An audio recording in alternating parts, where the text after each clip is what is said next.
Section 1. You will hear a conversation between an agent from City House Services and a customer who wants to have her house cleaned. First, you have some time to look at questions 1 to 4.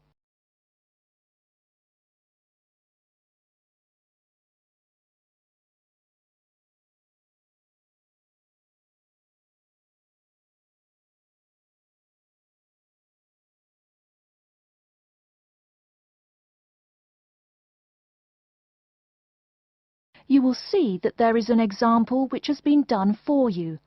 On this occasion only, the conversation relating to this will be played first. Good morning, City House Services. How may I help you? Good morning. I'd like to arrange to have my house cleaned. Certainly. I just need to ask a few questions. First, could I take your name? Yes, it's Barbara Hill. The woman says that she is Barbara Hill, so Barbara Hill has been written in the space. Now we shall begin. You should answer the questions as you listen, because you will not hear the recording a second time. Listen carefully and answer questions 1 to 4. Good morning, City House Services. How may I help you? Good morning. I'd like to arrange to have my house cleaned. Certainly. I just need to ask a few questions. First, could I take your name? Yes, it's Barbara Hill. Thank you. Next, is your house in London? Yes, it's in Kingston in southwest London. Okay, southwest London, and, what's the postcode? SW105. And what is the square footage and what rooms will be cleaning? The whole house is 268 square feet, and there is no need to clean all the rooms. I only want to have my bedrooms cleaned. Okay. How many bedrooms does the house have? 3 bedrooms. Oh no, sorry, we used to have 3 bedrooms, but we only have 2 bedrooms now. Are those single bedrooms or doubles? Doubles. Fine, 2 doubles. There's one more room which needs cleaning. It was used as a bedroom before, and now we have converted it into an office. I understand. 3 rooms have got to be cleaned. And are all of those rooms upstairs? Yes.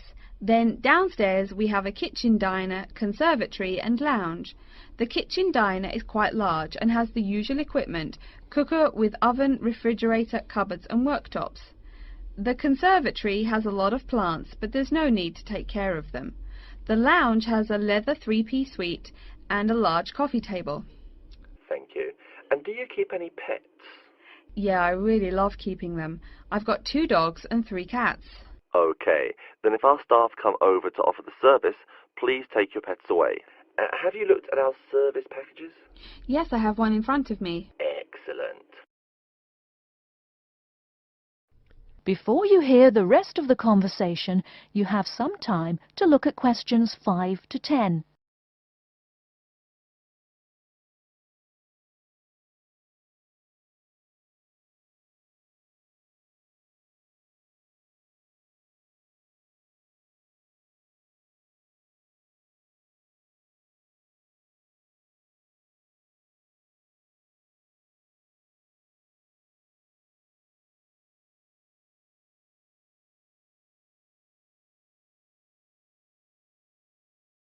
Now listen and answer questions 5 to 10. Any extra services you need? Switching bed linen, work in the garden, clean the glass in the conservatory, that kind of thing? No. Actually, replacing the bed linen, yeah, that would be good. No problem. I'll just make a note of that. How about curtains, mats and carpets? What would you like us to do with those items? The curtains. I'll have to think about that. I think we should have the carpets cleaned really well every quarter. Mats can just be done with the laundry. Of course. How about clothes? We can have our staff wash and iron them, or we can have them taken to a dry cleaner. Washing and ironing. No, just ironing. That'll be okay. Okay, fine. I know quite a bit about what you want now. I should let you know that we're located on 12 Amy's Road. That's A-M-Y-E-S. and we work on from Monday to Sunday except Tuesday and Wednesday. Could you let me know when is convenient for you? Next Friday. No. Oh, that's no good. My son invites his friends over in the afternoon that day. Perhaps next Thursday or next Saturday? Let me check. Okay, next Thursday. When is it convenient for us to come over and provide the service? Is it okay if we come in the morning? Or we may come in the afternoon. It depends on your schedule. I'm okay with any time. Just give me a call to let me know you're coming before you arrive. Sure we will. By the way, how long will it take for the service? We usually work 1 to 3 hours for house cleaning, and the work will take 3 hours at most. And of course, if it takes more than 3 hours, you should pay extra for it. Fine. So, let me just do some calculations. That is the end of section 1. You now have half a minute to check your answers.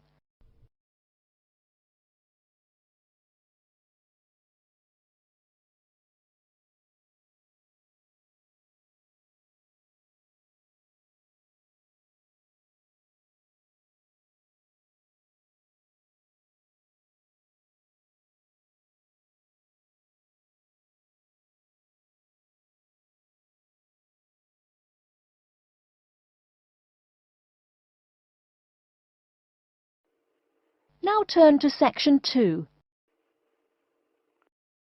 Section 2. You'll hear a talk by a security worker from Sydney Airport who is introducing the day-to-day operations of the Australian Quarantine Service. First, you have some time to look at questions 11 to 17.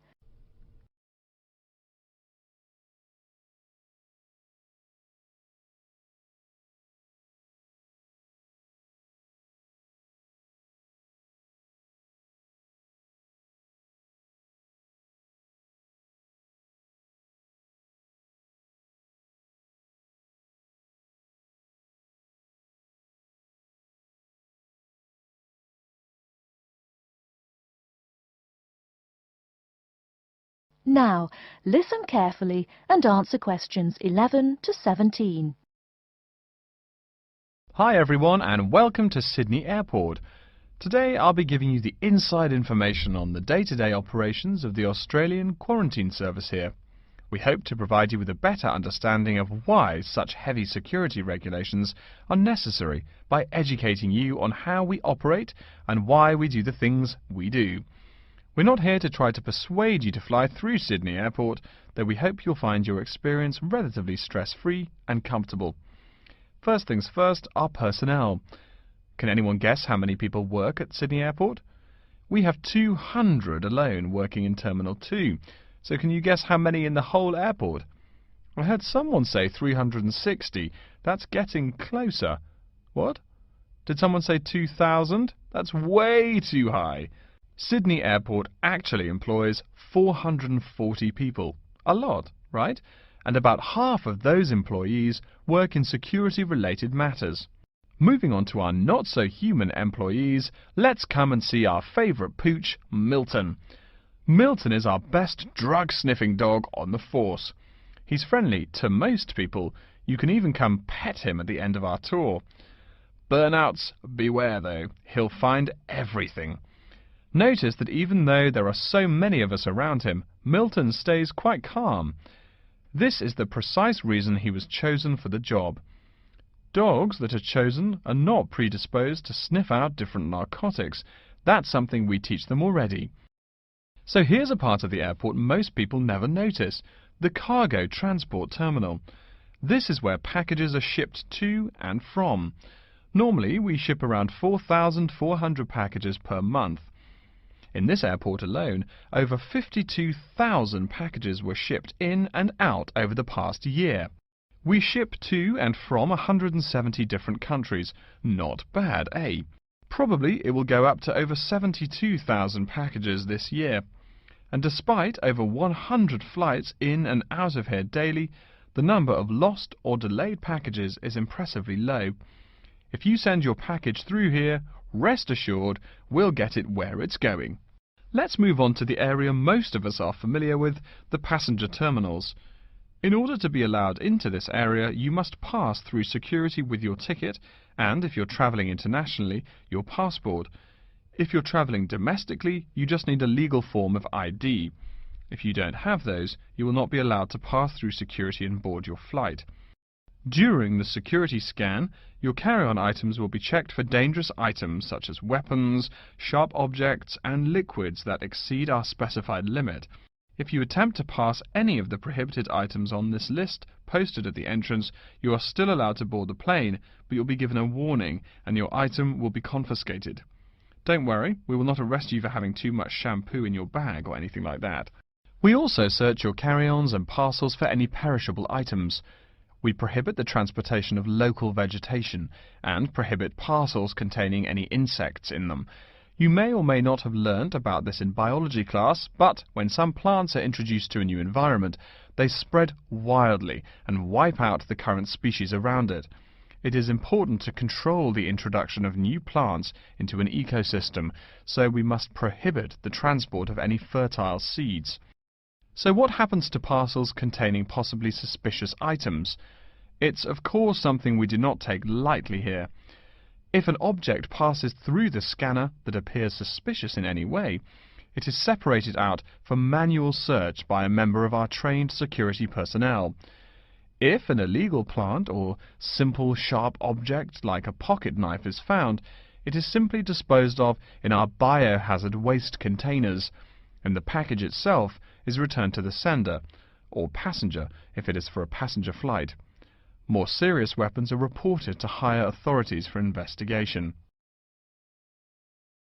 Before you hear the rest of the talk, you have some time to look at questions 18 to 20.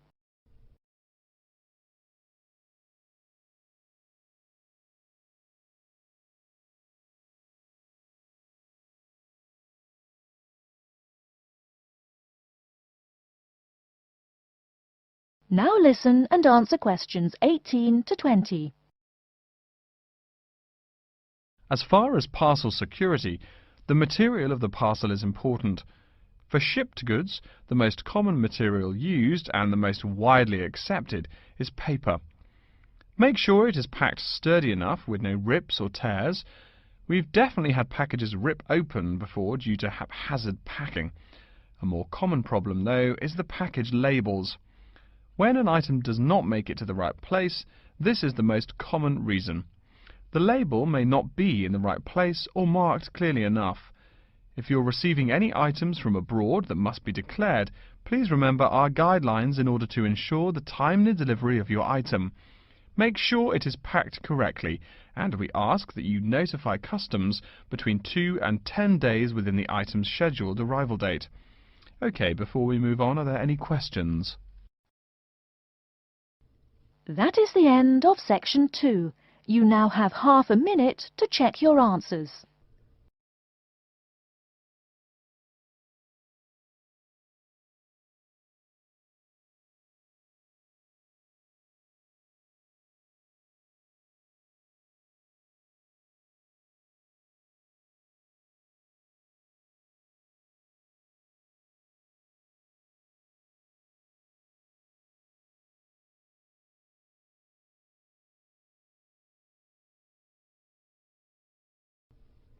Now turn to section 3.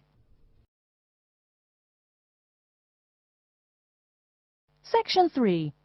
You will hear a librarian called Adam Smith talking to the students about how to use the facilities in the library. First, you have some time to look at questions 21 to 26.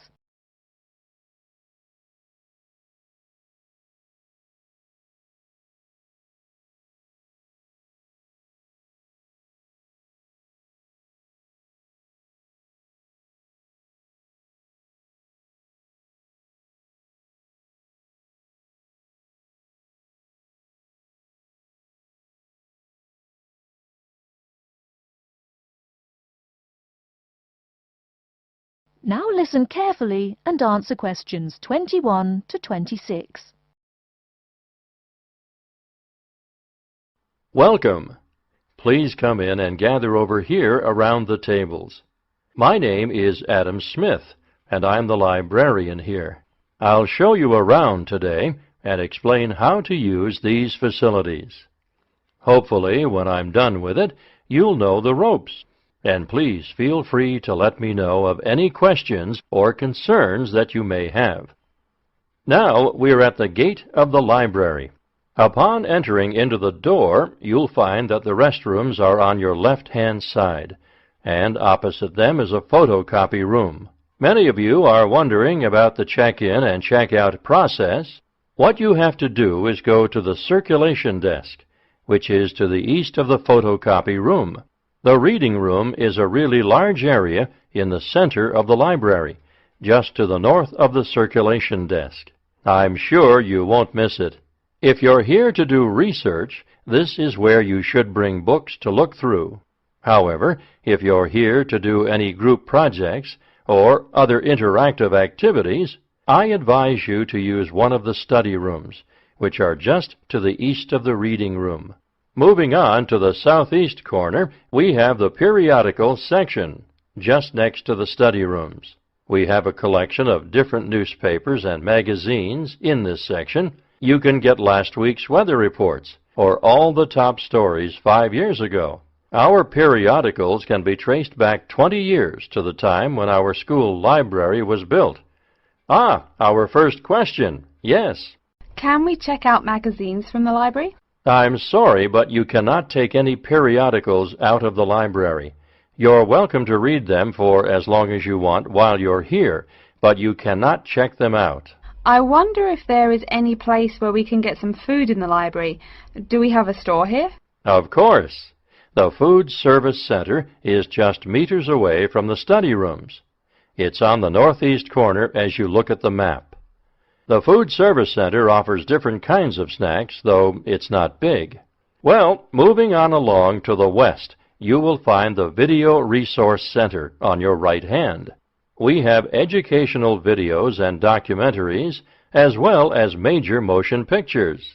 We ask that you pay attention to the tag on the video that you pick up, as many of our documentaries are for on-site viewing only and may not be taken out of the library.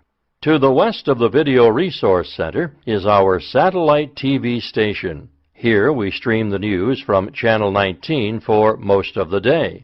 How many channels does it have? It does have nearly 200 channels, but we generally will give top priority to channels with some big events, like presidential addresses or other breaking news. During the coverage of the presidential debate, students will take a break from studying and flock to watch it. Last, but perhaps most important, is the inquiry desk. It's just on the left-hand side when you walk into the library, so it's impossible to miss it. If you have any questions about how to use equipment or where to find something, come and ask the assistant. Don't be shy, because that's what they're here for. Before you hear the rest of the talk, you have some time to look at questions 27 to 30.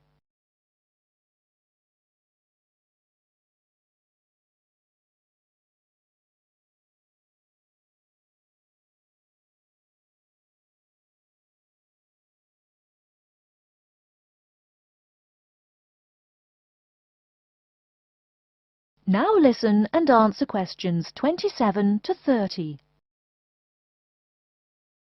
Speaking of questions, one of the questions we get asked is how to actually check out a book once a student has picked one out.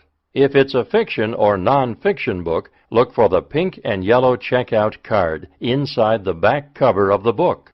You can also find information about the book on these cards, including its publishing date, genre, ISBN, and a log of dates it's been checked out before. Present this card to me or any library assistant, and we'll stamp it, and then the book can be kept for 3 weeks. You can find general information on a field of study by using one of our subject guides. We have them on paper here, but any of our computers will allow you to search within fields as well. What if the library doesn't have a resource we're looking for? Great question. I'm going to address that. Our library is a network with a number of other universities in the area, So if there is something you're looking for and it's available somewhere in the area, we'll be able to get it for you. However, there are universities which are not part of the network, so we do not share resources with them. If you want more information about the library and its resources, you'll find it in a labeled blue folder on my desk in the Enquiry section. Okay, so that's a lot of information all at once, and I don't expect you to remember it all. The most important thing is please be respectful of the staff, and if you need help with anything at all, come and ask me or one of the assistants. All right, any questions? That is the end of Section 3. You now have half a minute to check your answers.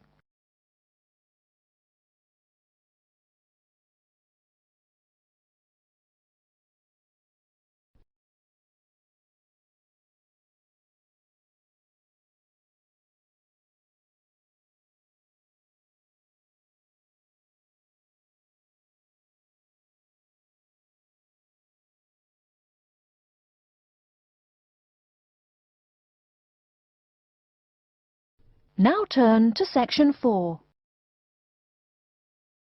Section 4. You will hear a lecture about Crocodylus niloticus and its living habits. First, you have some time to look at questions 31 to 40.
Now listen carefully and answer questions 31 to 40. Good morning. Today we will continue our study of Crocodylus niloticus by talking about its living habits. We've already discussed the evolutionary attributes that set it apart from its crocodile relatives. Does everyone remember that? Yes, it has an extremely narrow snout and 3 or 4 rows of protective scales on its back, as compared to 2 rows on other members of the Crocodylus genus. Let's take a look at how these carnivorous man-eaters live, where they live, and finally, whether they really deserve their vicious reputation. To start, I'd like to address a great question posed to me by a student during yesterday's office hours. We talked about the distribution of crocodiles in Africa and saw that they are highly concentrated in the south and west of the continent. This student noticed that on the map displaying the distribution of crocodiles across Africa, there were no crocodiles in the northern region, and found no mention in the literature of the existence of crocodiles in the north of Africa. Why might there be no crocodiles in North Africa? Let's save this question for later in the lecture. To find out more about the social habits of the African crocodile, one researcher named Tara Shine of the University of Ulster in Northern Ireland conducted a survey of the wetlands in Mauritania and received reports of 46 crocodiles living in one group, or float as we say when referring to crocodiles, though the usual number is a little less than half of that. In general, crocodiles are more highly concentrated in wet subtropical environments near bodies of water and rich vegetation. While South American crocodiles thrive in cool rainforests, the African crocodile is more equipped for heat. Though they can survive at the hot temperatures found in some deserts, they are not equipped to handle dry climates and thus cannot survive in places like the Sahara Desert of North Africa. As cold-blooded animals, crocodiles' core temperatures fluctuate from their average of 38 degrees Celsius as external conditions change. Thus, they need to avoid extreme temperatures. Others live an underwater life, keeping a body temperature close to that of the water. As their own unique method of regulating their body temperatures, some African crocodiles have made dens by digging holes in the ground to provide themselves with a cool, dark place to retreat from the hot African sun. Speaking of the hot African sun, let's go back to the question asked at the beginning of the lecture. We know that there used to be crocodiles in northern Africa, yet today there are none. What are some possible explanations for this? Some students have suggested that the African crocodile has evolved from a desert creature into a wetland creature, thus causing them to migrate south for more appropriate conditions. Others presume that the crocodile was hunted out of northern Africa by a fiercer predator. While these are intelligent guesses, the real story is a little bit different. The key to this migration is that the Sahara Desert did not always cover the north of Africa. About 8,000 years ago, the land was fertile wetlands, perfect for breeding crocodiles.